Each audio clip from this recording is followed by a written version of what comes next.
Now that house is for the birds. It's art time with Mr. Mayberry. Let's get busy. Welcome to Art Time with Mr. Mayberry. An architect is someone who designs buildings.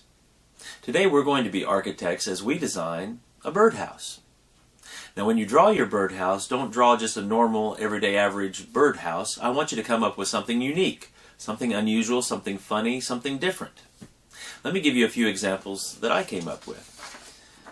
Here's one that is a castle tower. And the entry to the birdhouse is the window in the tower. And then I put a peg out front that a bird could land on before they go into the house.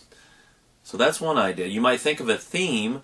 It could be like knights or castles, or it could be Western, or it could be sports. It could be anything. But one direction is you might think of a theme. Another direction you might go is to think of objects, just everyday objects, or something unusual to build a birdhouse in. Here's a pencil. The opening is the O on number 2. And then I put a peg out front for the bird to land on as well. So here's a couple ideas. I want you to be creative, have fun, take your time, do a good job. But your assignment today is to design and draw a birdhouse. Now you know what to do, and that's a start. Let's take a little time and make a little art. See you later. Hi, bye.